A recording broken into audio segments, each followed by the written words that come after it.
करके अपने जीवन को यहाँ से बदल रहा है। बात समझ में आ रही है चलो? आज मैं भी यहाँ पर जब आया था एक नॉर्मल व्यक्ति ही था, आप ही की तरह था।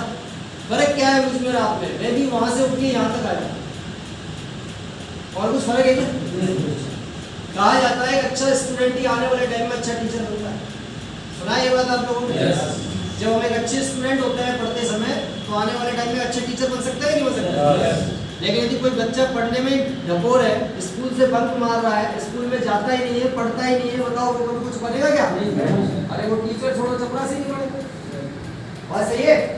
तो आज यदि हम इस बिजनेस के अंदर डायमंड बनना चाहते हैं, तो दोस्त इस सिस्टम को हमें एज ए स्कूल मान के काम करना पड़ेगा। कैसे काम करना पड़ेगा?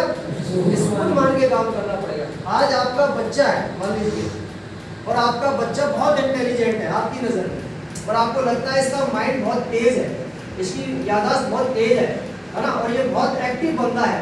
लेकिन आपका बच्चा यदि स्कूल ना जाए, बताओ क्या कुछ बन पाएगा लाइफ में? कितना इंटेलिजेंट हो, बात सही है?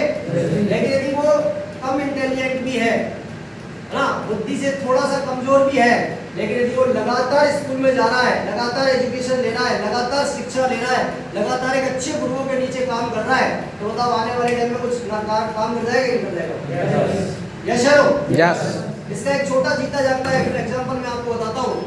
थॉमस एल्वा एडिसन के बारे में सुना है आप लोगों ने? जिन्होंने बल्ब का निर्माण किया था। लेकिन उसके जीवनी के बारे में पता है आप लोगों को? एक वही वो लड़का था जिसको स्कूल से निकाल दिया गया, उसकी माँ को ये बोला गया कि आपका बच्चा डब्बू किस्म का बच्चा है, ये कभी जीवन में कुछ नहीं कर सकता। बात समझ में आ रही है आपको? यानी उनके टीचर ने क्या बोला, ये कुछ नहीं कर सकता।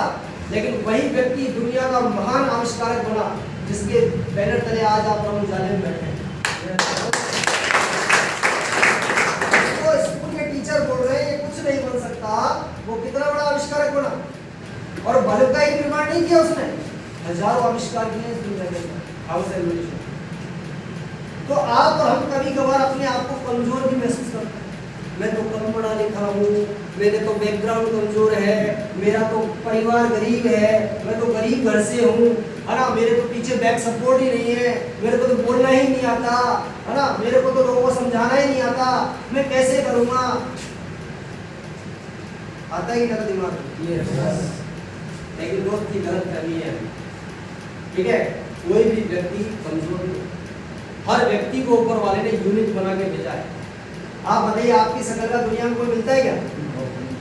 भगवान ने 206 हड्डी और 12 ग्राम का दिमाग तो सब में दिया है, लेकिन ये थोपड़ा सबको अलग अलग दिया है।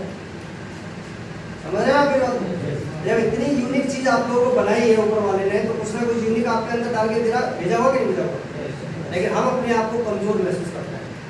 आज मैं अपने बारे में बताता हूँ, आप बताइए मेरे अंदर ऐसा क्या था? आज मैं आपके सामने हूँ, आपको लग रहा है सर इतनी सी उम्र में रिटायर्ड हो गए, 2019 में रिटायर हो गया मैं, ठीक है? इतनी सी उम्र में रिटायर्ड है, लाखों रुपए महीने कमाते हैं, जिंदगी कितनी शानदार है इनकी, है ना, इनकी तो लाइफ बढ़िया है, 25,000 लोग इनके डाउन में काम कर रहे हैं, इनको तो काम करने की आवश्यकता ही नहीं है। ऐसा लगता है, नहीं लगता है? लेकिन आपने कभी पीछे मुड़ के देखा मेरा बैकग्राउंड क्या था? कई सारे लोग जानते भी हैं, कई सारे लोग नहीं भी जानते। मैं एक मामूली सा दुकानदार था सर। क्या था मैं? एक मामूली सा दुकानदार, मामूली से केवल छोटा सा ही दुकानदार था मैं, कोई लाखों करोड़ों रुपए का बिजनेस नहीं करता था। एक छोटी सी परचूनी की दुकान की 5 साल, फिर छोटी सी एक मोबाइल की दुकान की 9 साल, ठीक है? छोटी सी दुकान करते करते मैंने इस बिजनेस को ज्वाइन किया। एजुकेशन के नाम पे आप देखोगे तो 12वीं पास, एजुकेशन कितनी है मेरी? 12वीं पास। 12वीं पास को कोई चपरासी की नौकरी ना दे दो, बात सही है? ना मेरे पास एजुकेशन थी, ना मेरे पास बैकग्राउंड था। मेरा परिवार एकदम मिडिल क्लास से भी नीचे मान सकता हूँ, मिडिल क्लास तो बहुत बड़ी बात हो जाती है, ठीक है? अपन एक लोअर कैटेगरी के व्यक्ति थे, ठीक है? बैकग्राउंड कुछ था नहीं, है ना, बैक सपोर्ट कुछ था नहीं, मार्केट में वैल्यू था नहीं, ठीक है? उम्र कुछ थी नहीं लाइफ में, कोई 10 साल पहले आया तो सोचो 10 साल पहले मेरी उम्र क्या रही हो, है ना? तो आप मुझे बताइए मेरे अंदर ऐसा क्या था?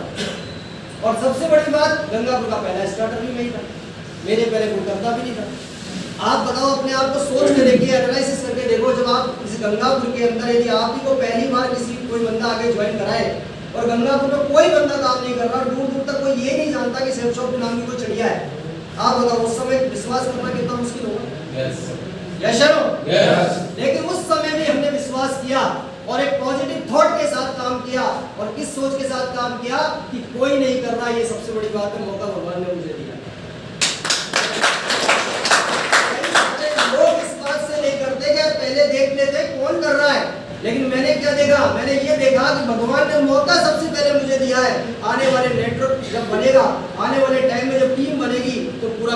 और मेरे डाउट होगा। ये मेरी सोच है। लेकिन आज के टाइम में लोग क्या सोचते हैं, पहले तू करके देख, तू सफल हो जा और तू हो जाएगा तुम्हें कर दूंगा। होती की नहीं होती ये सोच? ये एक पुअर सोच है, ये अमीर बनने वाली सोच नहीं। ठीक है, कभी आप बुक्स पढ़ना, ठीक है, रिच डैड पुअर डैड भी है, अमीर बनने का एक, अमीर सोचो और अमीर बनो, इस तरह की काफी सारी बुक्स आती है। ये पुअर सोच है कि पहले तू कर फिर मैं करूंगा।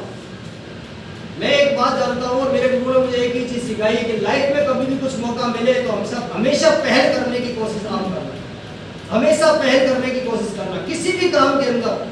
और ये मेरी शुरू से होती रही है दोस्त, आज से नहीं है, इस बिजनेस में आने के बाद नहीं है, शुरू से ये होती रही है। कोई भी काम करने की जब बारी आती है तो सबसे पहले मैं अपने आप को खुश करने की कोशिश करता हूँ, मैं करके दिखाता हूँ, कोई करे ना करे। ठीक है, तो आप कर सकते हैं ये शुरू।